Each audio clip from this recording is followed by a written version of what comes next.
Mit navn, my name is Peter. I come originally from Slovakia, which is Eastern Europe, and I came to Denmark about 10 years ago. First to my Bible college, and I was studying there my Bachelor of Ministry, and afterwards I was studying in Aalborg University, Information Architecture and Persuasive Design under David Jacobsen and Peter Ostrom. So that was my kind of academic background. Today I work on my Bible college as a teacher. So I, over the years, got the opportunity to learn Danish, but when it's something like this, I would prefer to do it this way. During my studies, when I was about to write certain papers on Aalborg University, I was wondering what would be most meaningful for me to look into. And when I looked at my background, I was studying theology, and I was a missionary down in India, I was a short-term missionary, and I experienced this aspect very strongly where we try to do mission and evangelize and tell people about Christ. Now, on the Aalborg University, I experienced that we need to study the topic of persuasion, and we need to look into persuasive designs as such of all different sorts. So what stood out for me was this idea of religious persuasion. How do we perceive religious persuasion, and what is ethical or not ethical behind it? And after such a wonderful presentation we just got from Lars, I would like to say in one sentence that my goal of this presentation is to defend the presence of religious persuasion in the public space. My goal is to present a defense of religious persuasion in the public space. So what I present today will be kind of a cumulative case where there are different arguments that are supposed to accomplish this goal to defend religious persuasion in public space. First, it will be defensive. I will try to identify and answer some of the common arguments against religious persuasion in the public space. And afterwards, I will attempt to provide a positive case where I say why religious persuasion is not only neutral, like we can have it or we don't have it. It's not a harm for society, but it's not beneficial either. I will try to present why is it actually a good thing, why is it a beneficial thing, why we should all engage in that to a higher degree than we engage in today. So it's a stronger case I would like to make. And I would also like to begin to say thank you very much for giving me the space to be here. This is the first time, and it means a lot that I get the privilege and opportunity to present some of these thoughts with you and to get your feedback on it afterwards. So I also noticed that recently there has been a lot of focus at this topic, and I think it's increasingly getting more and more focused. Just in March 2018, I get this Baptist .dk, and some of the topics are frihed til at tro, og religions forskrækkelse i vækst. Religions frihed bliver mere og mere udfordret. And some of these topics we're expressing of our faith, whether just for ourselves, but also expressing it to others, somehow is under attack. Much of these thoughts, I would also like to say, come with the interaction with this book, which kind of serve as a starting point for some of these thoughts that I present. And it's a book from a man called Elmer John Thiessen, and the book is called The Ethics of Evangelism, a Philosophical Defense of Proselytizing and Persuasion. He's a professor in Canada, which recently stopped, but nevertheless, this is a brilliant book, I believe. So when I teach this in my Bible college, I would include much more interactive exercises, and this was one of those. In our culture and society, how easy or difficult it is to speak openly about religion and evangelize. And the students would be asked to stand up and stand on the line where they believe, which the position that represents their position the best. So if it's easy, they would stand on one side. If it's difficult, on the other. You can, in your mind, try to answer that same question. The exercise. Before I dive into the defending of these different premises, I would just like to say, and maybe follow up on what you said, Lars, before, is that we experience persuasion at all times So it's not really a question of if we are persuaded or if we exercise persuasion. It's only a question of what persuasion do we exercise. And Lars has presented the rational aspect and also the rhetorical aspect. There are also these other aspects which we could experience, or which we talked about before. So when we come to churches, or when we come to even to this place, the persuasive element will also depend on things like when we say thank you or we say please. That my message is going to be much more persuasive if I include, if I'm polite. It's called operant conditioning. Things like optimal room temperature, comfortable chairs, design, clear sound, good light, optimal length of service, Sunday service. If these things are in place, they're much more persuasive. Welcome team, reminders and well-timed suggestions. And we could discuss if we offer free breakfast to first-time visitors at our churches. That's a persuasive element, which has some kind of power. And so, what kind of persuasion is ethical? We could try to put in a spectrum of persuasion being coercive. If I force people into believing something or adopting certain behavior, or it can be simply persuasive, which is not negative. It's a neutral word. So we could have a long debate over which of these aspects are ethical and unethical. But I think many of them would be just basic. But if they're not in place, they could interfere in the message we're trying to communicate. Because if we have very uncomfortable chairs, after some time, whatever we were saying would be problematic. But when we look over that,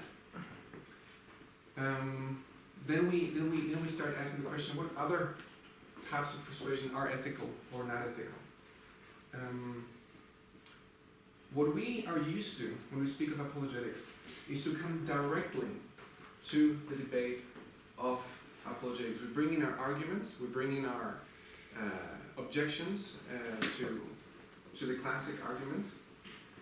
But what I try to do in this presentation, and I call it postmodern apologetics, is to say that somewhere along the way there is a kind of a noise that hinders us to do effective classic apologetics.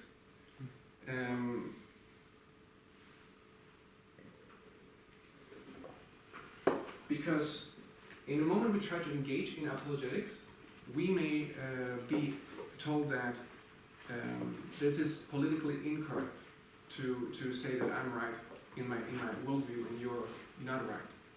There's in the public sphere, we could be accused of being exclusivistic, intolerant, inappropriate, offensive, maybe indoctrinating or brainwashing, giving hate speech. So there's a certain other thing that needs to take place before we can actually get the right to provide the cosmological argument or some other arguments that we would like to engage in. So there could be this noise that needs to be addressed first. And you may have noticed that there's a certain atmosphere of shame, not shame, but a kind of a challenge when we engage in a religious dialogue. There is, even if we try to evangelize in a classic way, or we try to do apologetics, there's something hanging in the air that hinders the conversation. So, I would like to start with the defense. And there are also certain voices of academics that speak about this problem. And Marty, they're different. I'm not going to into exactly who they are, but Marty says that the proselytizer, or the person who evangelizes, violates boundaries and disrupts traditions. Novak, who's a Catholic, he writes, they feel no moral compunction in denigrating other faiths and their cultures for the sake of promoting or casualing their adherents to adherents cease being what they have been and change their identity to becoming what the missionaries are. So this is an attack of attempting to change what people are, changing them into what we are. Viewing themselves as the sole custodians of the absolute truth, the evangelicals reject the premises of moral equivalence or equality of religion assumed in the intellectual dialogue. And in the end, we have Dalai Lama who said here, whether Hindu or Muslim or Christian, whoever tries to convert is wrong, not good. So we may meet this also in academic world, but it's much more a challenge of the popular culture. And when I speak about evangelism, I understand apologetics as a part of evangelism. So you can understand as well that there's a subcategory of evangelism. Of course, evangelism is not limited to apologetics. So when I say case for evangelism, you can also hear that apologetics is there. So one of the accusations we can meet is that evangelism is arrogant. There's something arrogant about when I come and I say, I think you should accept Jesus Christ as your Savior. And I think you should consider that. I think you should consider the fact that God exists.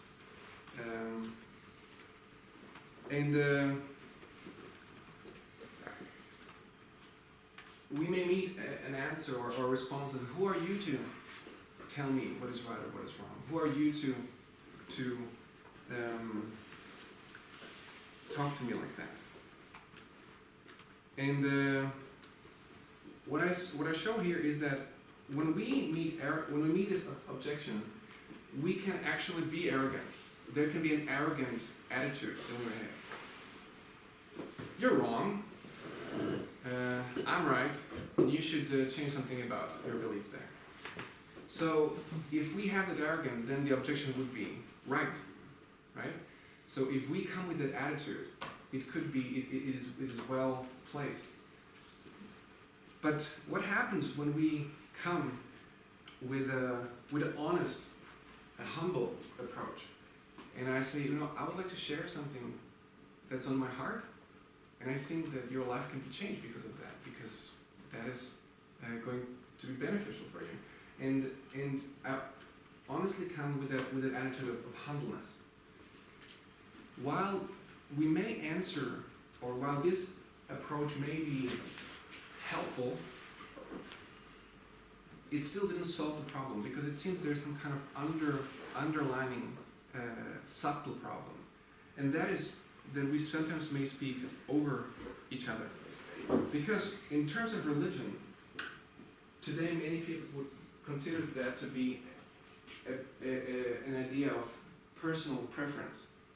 So ice cream, music, or fashion, it's arrogant to tell people you need to listen to Johann Sebastian Bach, because that's the only, or jazz is the only right thing to do. If I'm arrogant in that, you should listen to, that is of course double as bad. But even if I come humble and I say to people, I think you're wrong in listening to Justin Bieber. I think you should listen to Bach. There's still something arrogant, no matter what the attitude I present or come with. Because that's a matter of personal, subjective preference. So what we do is that we don't speak in terms of personal, subjective preference. Of course, we speak in terms of objective existence or objective reality. But that message sometimes gets lost. And while we speak in our language of objective reality, sometimes our audience may hear personal preference, and that's where it creates that perception of arrogance. Who are you to tell me which religion or what belief I should have? Because that's a matter of my personal preference. So that point needs to be clarified in order to come to agreement. So that's the question. When we speak of faith, where do we place it? It seems to be sometimes placed over there, but of course we naturally believe that debate takes place in the conversation about objective existence. Now, there's also, you may have heard, and you may have seen this video. How many of you have seen the interview? It's kind of a classic. It's funny, you just know it from the background color. Yeah. And this is another form of arrogance which we sometimes face. And this is just 1 minute or 1.5 minutes from that clip, which Let me shows move on some kind of offensive or arrogant speech. to another debate that's been very controversial for you. And this is, you got in trouble for refusing to call trans men and women by their preferred personal pronouns. No, that's not actually true. I got in trouble because I said I would not follow the compelled speech dictates of the federal and provincial government. I actually never got in trouble for not calling anyone anything. Right. That didn't You happen. wouldn't follow the change of law which was designed Not to once it was outlaw law. discrimination. No. Why Well, should that's what they said it was designed to do. Okay, you cited freedom of speech in that. Why should your right to freedom of speech trump a trans person's right not to be offended? Because in order to be able to think, you have to risk being offensive. I mean, look at the conversation we're having right now. You know, like you're certainly willing to risk offending me in the pursuit of truth. Why should you have the right to do that? It's been rather uncomfortable. Well, I'm very glad I put you on the spot. Well, I'm very glad that I have but you get exercised my my freedom of point. speech. You get my point. It's like you're doing what you should do, which is digging a bit to see what the hell's going on. So And do that you- is what you should do. But you're exercising your freedom of speech to certainly risk offending me. And that's fine. I think more power to you as far as I'm concerned. So you haven't sat there and I'm just trying to work that out. I mean, Ha, gotcha. you have got me. I'm trying to work that through my head. Yeah, it took a while. Kan vi ikke lige lade det der ansigt? Thank you. So even if we come to the realm of, if you clarify that we are talking about truth and statements of truth and falsehood, it's not just a matter of personal preference, even then we can meet this kind of problem with being offensive or being arrogant in our speech. And that's kind of something that also Lars mentioned, because it's this political correctness which kind of hinders us into openly discussing these things. So what I would say is that evangelism is not arrogant. We can honestly come with a humble attitude, and we need to clarify that when we speak about how the world really is, that's just the premise of or a starting point of having a discussion. So it's not an arrogant enterprise in and of itself. The second objection that I've met is that evangelism is intolerant, and this is where we need to define what is tolerance. Recently, we can find some of these definitions for tolerance. All views, tolerance is that all views have equal merit and none should be considered better than another. Or mutual acceptance of each other's ideas as equally valid. And that seems strange. As if you present an idea, I need to accept your idea as equally valid as mine. That seems to be kind of self-defeating in itself. Or we take the definition of tolerance like this: the ability or willingness to tolerate the existence of opinions or behavior that one dislikes or disagrees with. So when we face that objection that speaking about your faith is intolerant, trying to convince me about your faith, trying to persuade me of your faith, we shouldn't do that. We should just both accept each other's ideas. You're a Christian, I'm an atheist. We should both accept, we should be tolerant to each other. Have you experienced that? We should be kind of tolerant of each other's ideas. You shouldn't try to convince me of your ideas, and I shouldn't try to convince you of my ideas. But that's not tolerance. I disagree with your ideas. Of course, I will tolerate them in the sense of that I tolerate their existence, but I will articulate my disagreement. That's in the realm of tolerance. So while classically or traditionally, tolerance has been always focused on people, I tolerate you as a person, today the focus has shifted to to tolerate each other's ideas. The shift happened that now the focus is on ideas. So today, the big problem is that once you disagree with an idea, let us say an idea that the majority believes to be true. Let's say I will say that I believe that a same-sex marriage is problematic, or I go against abortion. I go against. I will say that Islam is a religion that enjoins violence, supports violence. I say some of these ideas that everybody would, or most people would agree on. Then the modern way, the modern tolerance will label me as a person who is maybe not fit for discussion. Because I did not tolerate the publicly accepted ideas. I will be quickly labeled as bigoted, narrow-minded, misogynist. I wrote here, who deserves no respect and should be silenced and despised. Suddenly we are seen as a second-class citizens, a worse human being. So in this kind of tolerance, we all are tolerant of ideas and we don't criticize ideas. But we very quickly are not tolerant of people who are labeled as something. I remember that I had a conversation with my atheist friend when I was in Odense. I was a youth pastor there for some time. And we had this kind of a conversation about ideas. And at some point he has asked me, Peter, do you think that your worldview is better, like is like more truthful, more better than mine? And I said, of course I do believe that my worldview is better than yours. Otherwise I wouldn't be a Christian. Would you want me to say that I think it's worse than yours, or at least the same? Like, I believe that the truth statement or truth value of my worldview is better than yours. It is better than yours. And it was a shocker to him that I kind of said that. Of course, I will believe that my ideas are better than the ideas that I disagree with. So the argument here goes that it's important to shift focus back to people, because that is the traditional focus of tolerance. In a moment, we become egalitarian or tolerant of ideas, we have a problem. So we need to stay and remain elitist with ideas. My ideas, when we argue about those ideas, but we tolerate and we are egalitarian when it comes to people. Thiessen writes, while traditional tolerance might seem half-hearted, it is in fact its strength.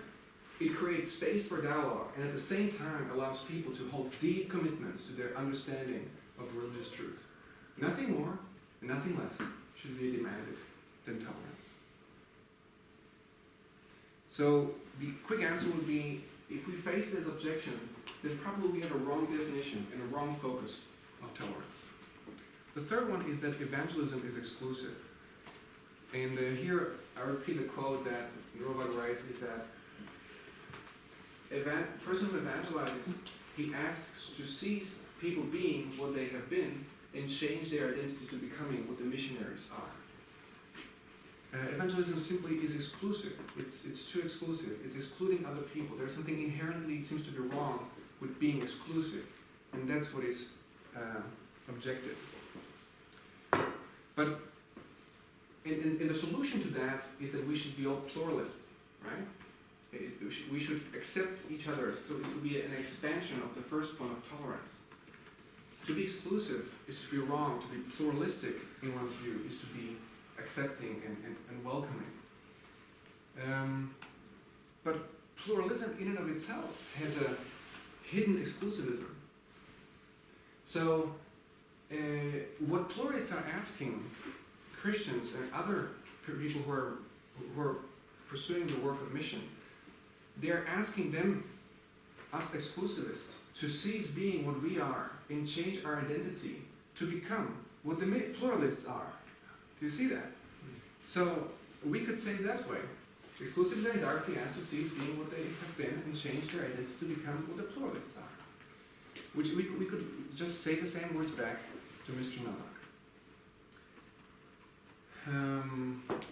So pluralism is also exclusive in this clause. And this one is a difficult one, but I think it's quite important because we often and more get this objection when we have children, when we have parenting, when we have children work in churches, then we may be accused of indoctrination.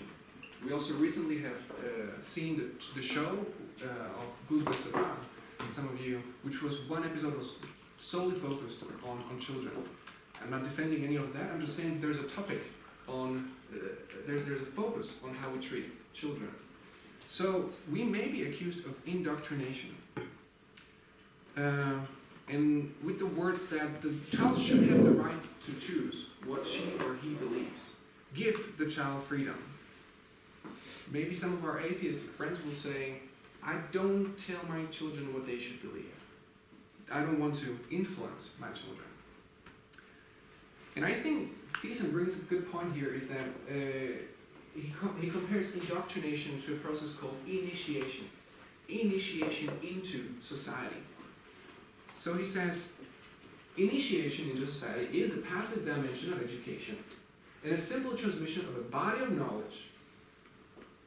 And then we can keep in mind that critical and independent thinking and participatory development and individual exploration, that belongs to the active dimension of education. So that would come later. But in the very beginning, there's a lot of passive, just passing on of information. So the public traditions and the public inheritance, we can say children are initially exposed to the language, beliefs, values, and rules they are born into. These procedures can only be mastered under the guidance of one who has already been initiated. There's nothing active on the child's part. They simply are initiated into society they are born into. So Thiessen writes, it's the parent, it's the teacher, the society, not the child determines the initiation into which the child is initiated. It's us who are choosing it for them. And Green goes a step further, and he says, well, then indoctrination has a perfectly good and important role to play in education. Every education, every school indoctrinates children into something. And it creates a parallel between initiation and indoctrination. So some degree of indoctrination is inevitable. And then we can, of course, bring nuances and say, while it's inevitable, of course it can go bad. Well, we take away later on freedom of the children because we keep them away from the outside world. But even our atheistic friends will, by not telling their children about faith, indoctrinate them into a non-religious state. They are initiating them into a state where they're not presented with any particular worldview, or they're presented with the atheistic worldview. So some degree of indoctrination is inevitable in every family. And that could be an answer to that objection. And the last point, after which we're going to have some time to discuss these 5 points before moving on, is that sometimes evangelism is just not nice. It's not a very specific objection, but when we run out of some of these arrogant, offensive, intolerant, exclusive, or maybe indoctrinated, there's this sense, it's just not nice. Thiessen writes that there's a sense of awkwardness and embarrassment around evangelism. When you're in that situation, there's something just feels off. Kimball writes, evangelism is somewhere on the spectrum between irritating and deeply offensive. So it may not be unethical, but it may be inappropriate. Like the difference between ethics and etiquette. In a certain part of the world, it's okay to eat chicken with fingers. Otherwise, you need to use a fork and knife. There's nothing inherently wrong or right with it, but it's a matter of customs. And there's something inappropriate in sharing one's faith with others today. And it's interesting that when we look at different topics in different debates or realms of conversation, then we could see that, for example, conversation of sexuality, especially homosexuality, or mental challenges and depression, these were, for much of history, at least recent history, reserved to be private. One's sexual life, or especially homosexual life, or conversation about mental challenges and depression, would be very tabooized and should not be spoken of publicly. And that was a problem, especially when it comes to mental challenges and depression. Now, we can be positive and say it's a success, or we can at least say it was a change. That today, speaking of mental challenges and depression is just as normal as speaking about one's broken leg or something else. It's a normal diagnosis that needs to be treated, and there's nothing problematic with putting words on it and sharing it. And, well, also sexuality. If you've seen the Danish TV series Herrens Vej, it starts with the first episode, and he says, today it's so much more easier to speak with my friends about my sexual life than to speak with them about faith. That's the first episode of that show. So religion has traditionally been a matter of private and the public sphere, but we meet that the religion is pushed away from the public into private with some of these objections that I've just presented to you. We have a quote which is notoriously, before I come there, evangelism, however, is a part of religion that is, by definition, impossible to push into private sphere. It is, by definition, supposed to be public. So that will be an aspect of missionary religions which cannot be isolated into the private sphere. And this is the notoriously used quote from Anders Fogh Rasmussen. Religion er en personlig ting, som for sig ikke velkommer det offentlige rum. Mindre religion i det offentlige rum vil sige, at de troende holder deres dogmer for sig selv, og indrømmer andre retten til at tro og mene noget andet. He also said many other things, so I'm just taking it out a little bit, but these are some of the words that are being remembered by the masses. But we know that in the Universal Declaration of Human Rights, we have a right to, when it comes to our religious beliefs, to either alone or in community with others, in public or private, to manifest his religion or belief in teaching, practice, worship, and observance. So that will be the very foundation we build upon. And it's nothing, it shouldn't be a problematic thing. And also there's this theologian from Copenhagen, Niels Jørgen Kappegaard, so he writes, jeg ved ikke, hvor det kommer fra, at religion skulle være en privat sag. Men det kan den ikke være. Den tro har jo en konsekvens for den måde, man lever på. Også når man er i det offentlige rum. Hvis man skiller det ad, så er det troende mennesker ikke helt til stede i det offentlige rum. Jeg forstår i det hele taget ikke den skræmhed. Er det ikke bare, fordi man er bange for religion. So, what I write is, I try to conclude on this point, that the fact of having to deal with this objection may point rather to that the modern society is too sensitive. Like what I started by saying, these etiquette. It's not anything wrong with that. Towards public presence of religion, and it's not because of some impropriety of sharing one's religious views. And Thiessen says, perhaps what we should really be discussing here are ways to create a more positive cultural environment in our society, where we would all become a little more comfortable with the phenomenon of religious proselytizing. So what I would love to do now is to have a pause over here and make some maybe 10 minutes to talk about these 5 objections that we meet. There may be more. It's not an exhaustive list, but it's some of those objections that I've came across in my attempt to give a brief answer. Naturally, each and every one of them deserves much more treatment, but for the time given, I've landed here. So, what is helpful, what challenges you, and what are your thoughts or questions on these first 5 objections?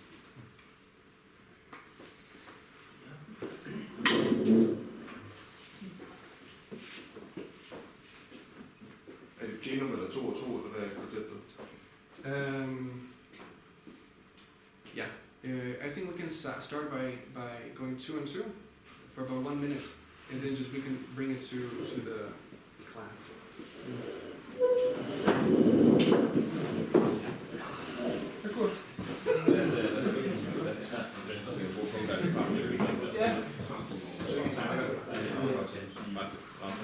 Mindst 5.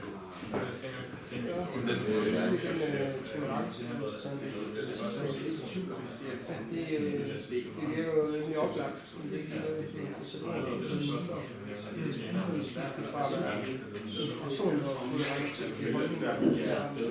Der missede noget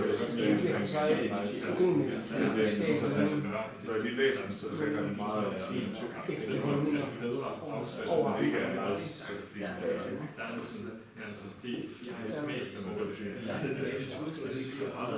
Der hvor jeg kan tænke på, det er godt blive enige om her. Hvordan får man det folkesværd? Hvordan får man forklaret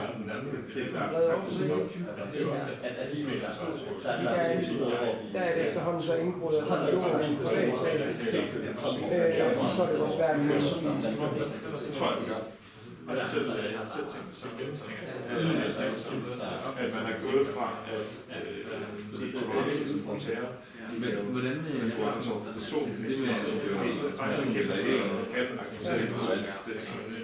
hvor det er det modsatte af, at man bekæmper mennesker, at det er tolerant i det handler om undtaget som instrument. Forstår mig ret på, at det ikke altid er sådan, at mange oplever, at det er en idé er tolerant, når man siger, at den ikke er bedre, end man gør. Jeg er fuldstændig til at sige, at det er 100% af jeres mennesker, som har de idéer, de er tolerante, som har de idéer, som er så den der pluralistiske tolerance er blevet defineret ved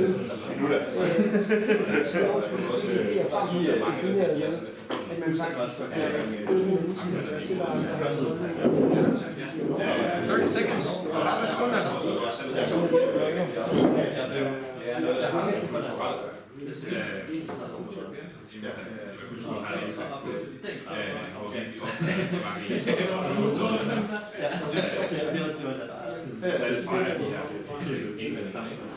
Men der står jeg læste ham der Jeffrey Stark. Jeg tror, det er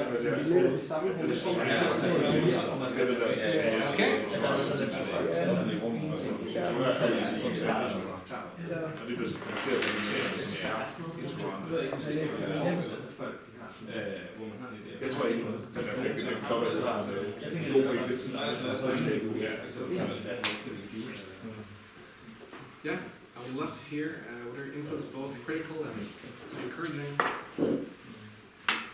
What have you been talking to the groups about? Vi kan godt bare tage det på dansk.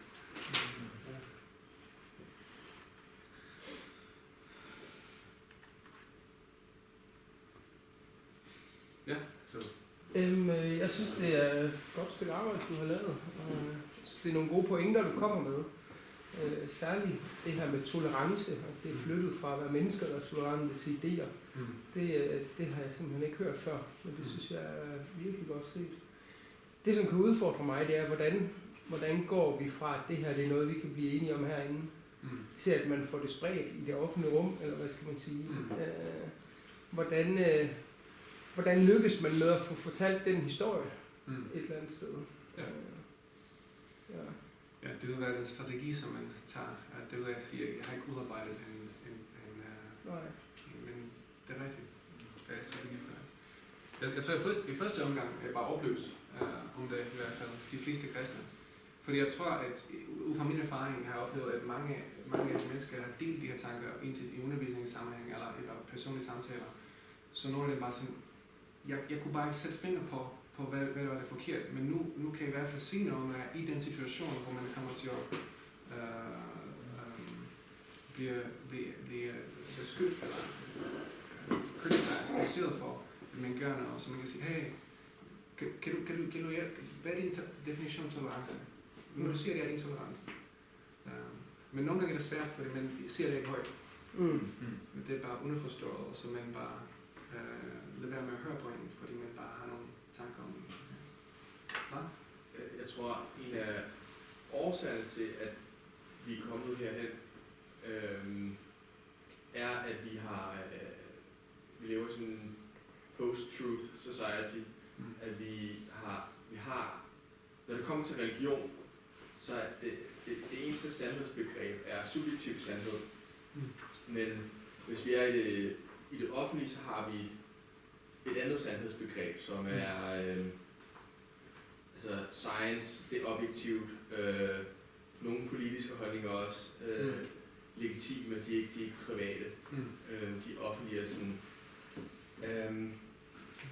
Men når det kommer til religion og kristendom, så har vi kun et subjektivt sandhedsbegreb. Det vil sige, at vores idéer er også subjektive og en del af vores egen person. Så hvis du kritiserer en religiøs idé, så er det forbundet med, at du også kritiserer personen.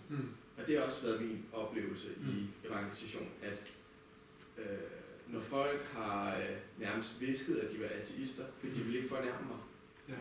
Og jeg var sådan lidt, nej, du fornærmer mig ikke ved at sige, at du ikke tror på det, jeg tror. Og det er fordi, de antager, at det er helt forbundet med min identitet. Og det er det på sin vis også, men jeg mener, det er objektivt, det jeg tror på. Men det gør de ikke.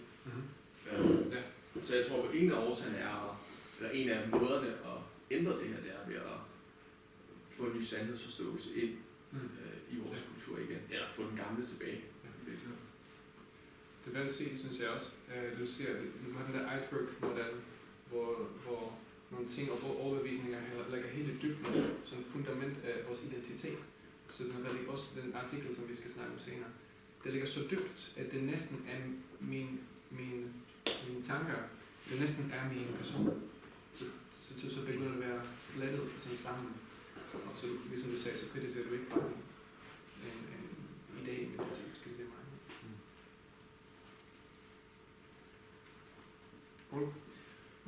Ja, godt oplæg, og jeg kan godt se, hvad du snakker om, og genkende det jo i samfundet. Men jeg synes også, at der har været på nogle måder en vis opblødning i samfundet, at hvor i 80'erne og begyndelsen af 90'erne, så var religion et meget stort tabu, som man næsten ikke kunne snakke om.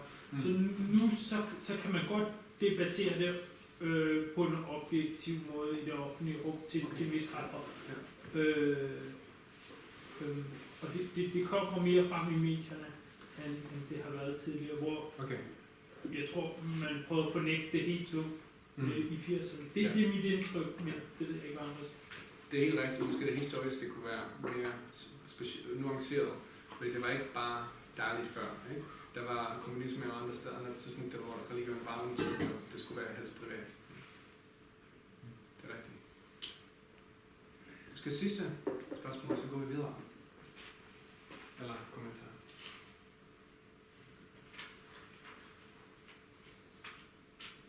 Så tør.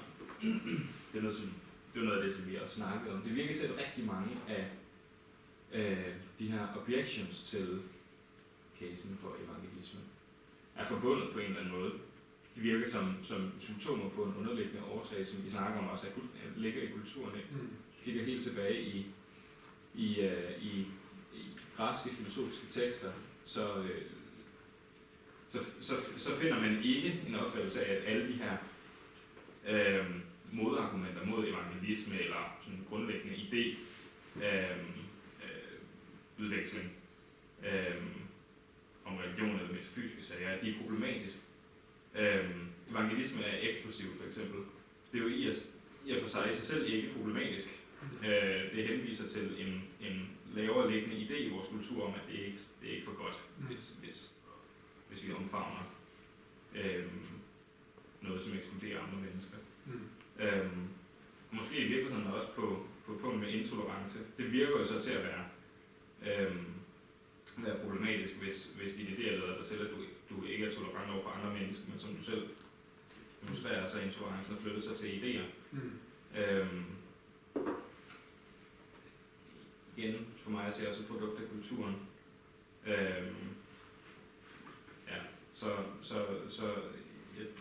For mig at se så mange af de punkter der, altså ikke dem alle sammen,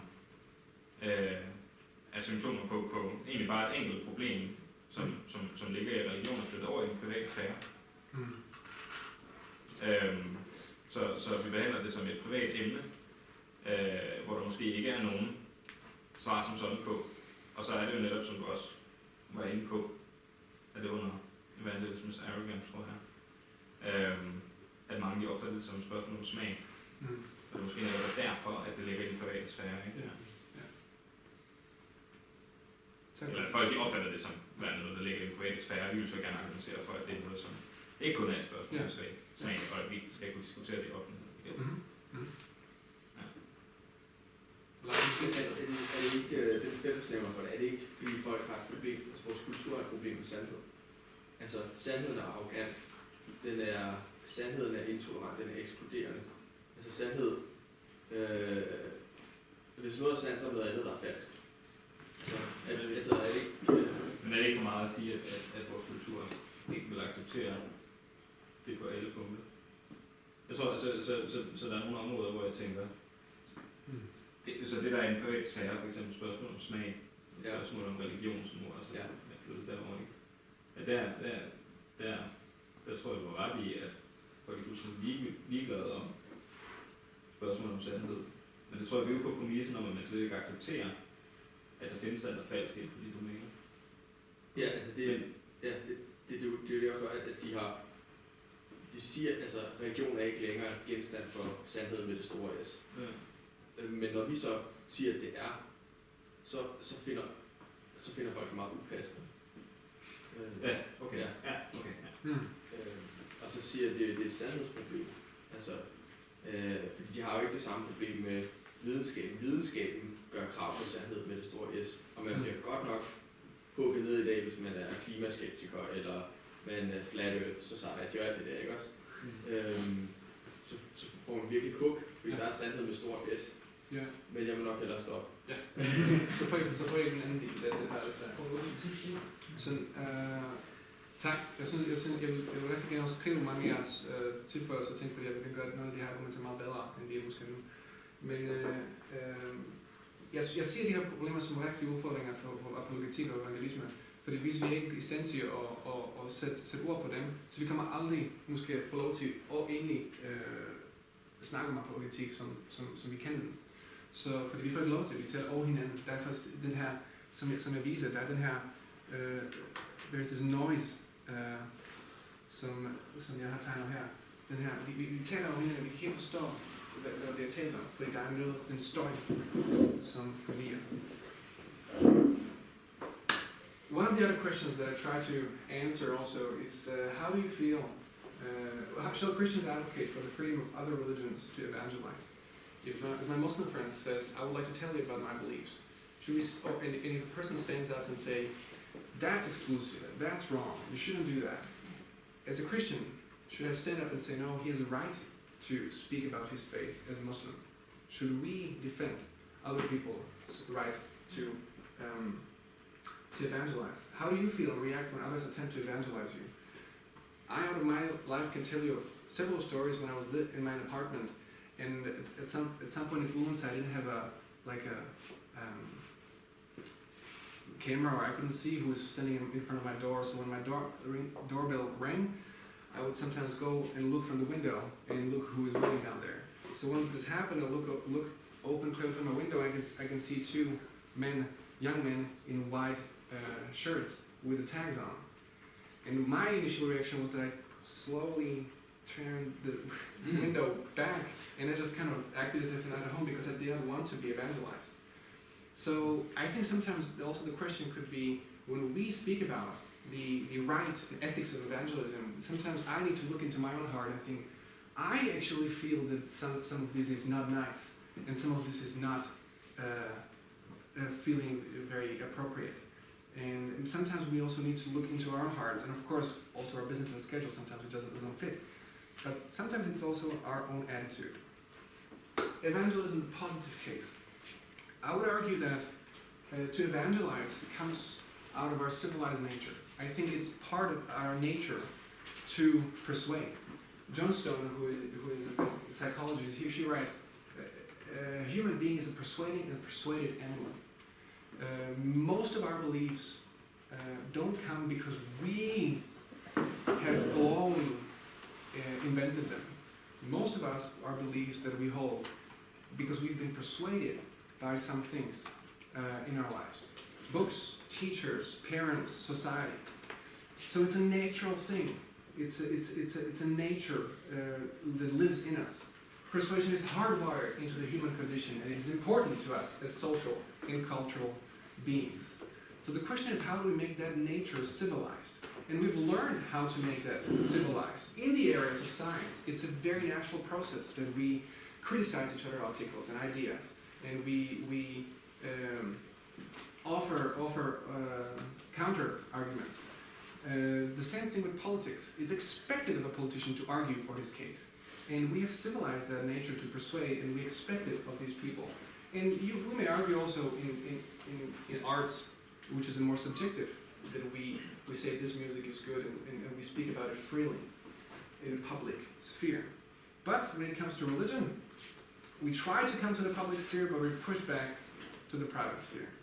As if there's no place for the persuasive interaction that is so natural for us as human beings to be openly, that we openly engage in that kind of persuasion. There's this element of awkwardness somehow, which doesn't let us go with the nature out into the public sphere when it comes to the things which are most dear to us. And this would be our core belief systems. So, when we try to look outside, imagine a woman that is looking for meaning in her life. And she's lost, and she's meaningless. Everything is just terrible and sad and without prospect or vision. And eventually she comes across the Baha'i religion, and suddenly something in that religion gives her meaning. And she finds a new vision, a new day, and everything is nice. And then she meets another friend of her, which is in the same situation as she was in before. Isn't it just a natural thing for this woman to share what gave meaning to her life?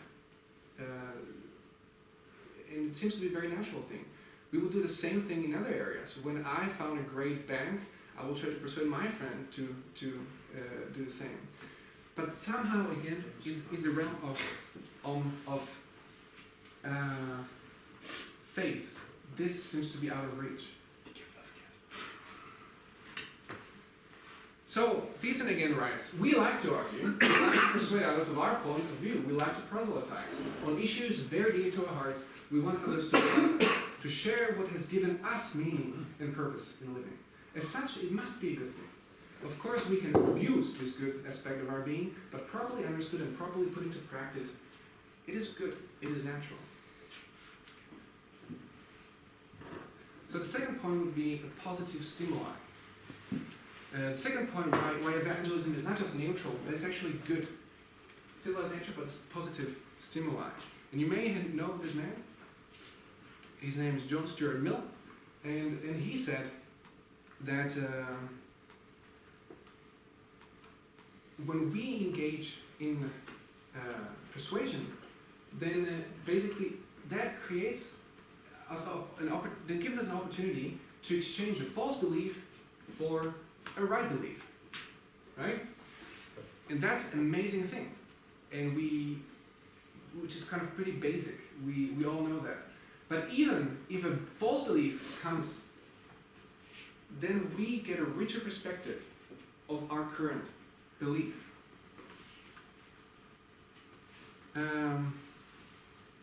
He writes, silencing the expression of an opinion, including a false one, is robbing of human race. If the opinion is right, we are deprived of exchanging error for truth. If wrong, of having a clearer perception of truth produced by its collision with error. I remember when I was asked sometimes when I was living in Slovakia, what does it mean to be a Slovak? And I was like, I don't know, we eat this, we have mountains. I don't know what's typical for Slovak people. So, but when I got the opportunity to look beyond Slovakia and see other things and how other people do things, Denmark, Canada, I could see, okay, so this is what is typical for Slovakia. And then even when I came back to Slovakia, now I had a richer perspective of what does it mean to be a Slovak. And it was also very interesting for me to have a conversation in Ulm with some local Mormons who, when we have this debate, they explained to me that we are God's children. And I said, amen. I believe also that we are God's children. But they said, no, we are God's children. Peter, if cat has small babies, they are what? They are little cats. Same thing with a cow, same thing with a horse. If we are God's children, then you are God. You read the Bible, we are God's children. And I'm like, wow, I've never read the scripture in that way, that I would be God's child and I'm God.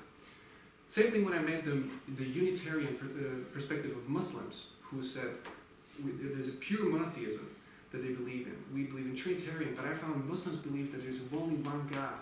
And that's the perspective of their monotheistic religion. And I didn't know that before I encountered it. Like, there's a difference, so we believe in Trinitarian. I have a richer perspective of what does it mean to be a Christian, because I meet these other views on the Bible and on faith. So I need to face, why do I believe in a Trinitarian God? And why do I believe the children of God is not little gods? There's a positive stimuli in my life to be able to be confronted with that kind of conversation. I get a richer experience of what does it mean to be a Christian. Third point would be genuine liberalism. And what is interesting at this point is that many of these people that fight against evangelism would be called liberals. But this is where I write, in order to be truly liberal, to fight for freedom of people to do and believe and have faith and have freedom of faith, like we read in the Declaration of Human Rights, you need to have genuine liberalism. We know that in Islamic and communistic countries there is no freedom of religion, or that kind of freedom that we would like to have. So there's a problem there. There's not a liberal country in that sense. But then we have Western countries where you have certain liberal leftist attitudes towards presence of religion in the public sphere, which also somehow makes it difficult to speak about religion. This is why we're sitting here. This is what we're facing. So what is the difference here? And while we may say that in these countries we have clear policies and laws that make it wrong to live out your faith, especially if Islamic countries, it's something else, certain Islamic countries, then in our part of the world, it has become these unwritten attitudes and culture and social norms. But the result, to some degree, is equal. That public displays of religion are not welcomed.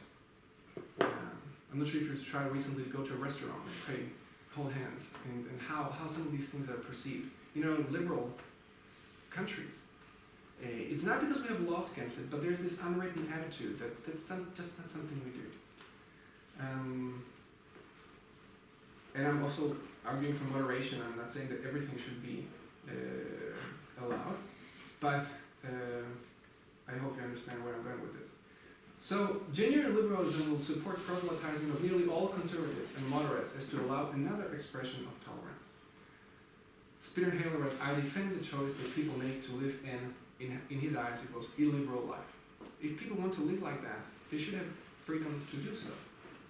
So let's protect unique religious identities within the context of pluralistic liberal democracies. You can think about that later, because this is a maybe very, very complicated language, at least for me it was in the I don't have so much time, so I'll just take this very quickly. Another point is that all things being equal, there's a benefit for the people who persuade. If people who persuade about their faith engaging in behavior, they experience some kind of benefit. Newman writes about the Jehovah's Witnesses. Since it obviously makes them happy to be doing the kind of proselytizing that they're doing, their proselytizing would seem, all other things being equal, to be helpful or conducive to increase in the general happiness. Sorry, Jehovah's Witnesses and Mormons. Well, they're happy, so leave them do it if all things are equal. They're happy for it. I'll jump over that. The same thing is a benefit for the persuading, which is, I think, more important here. Evangelism is an act of care and mutual respect. Thiessen writes, if I argue with you, if I try to persuade you of the error of your ways, is in fact a way to honor you. It is indifference in the end that is an insult to you. If I don't care about you, that's an insult. If I take time to persuade you, it's a way to honor you. So he writes, evangelism is a moral duty. A doctor has a duty to try to persuade the patient that, you should take this treatment because this is good for you. There could be you can get a third opinion, second opinion, but I'm a doctor and out of my best ability, I'm persuading you that this treatment will save your life. The same thing is expected of politicians. We expect them to argue for their... and now the question of worldview. Why, if I believe this is the best thing, if I'm a Baha'i woman, or if I'm a Christian, or if I'm anyone, it's a moral duty to try to say, if I believe that there is maybe, especially if there's eternal punishment or eternal glory, isn't it a duty to tell other people about it? So there's a great thing to be gained for the benefit, for the persuading. Shouldn't everybody just leave everyone else around, we may ask? We ought not to leave everyone else around, alone. We have moral obligation to care for our neighbor. Thiessen writes, it is the non-lover, it's the person who doesn't love, who refuses to persuade, preferring to remain detached and uninvolved.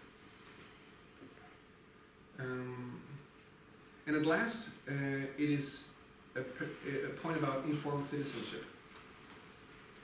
Informed citizenship is a fundamental aspect of democratic societies. If we don't have informed citizens who know have certain basic knowledge about broad spectrum of ideas, the democracy doesn't work. You need to have informed citizens. Now, religion is a big part of everyone, and whether it's an atheist or a Christian, it's lays so deep in our being, our identity. But when we say things like these, when we hear these things like these out there are many ways to God. All religions are similar. Your belief is just as true as my unbelief. Then we seem to don't appreciate the field of comparative religions. That we don't know enough about religions because comparative religions will say that they are so different. Religions have so many different beliefs, but also they lead to different kinds of behavior.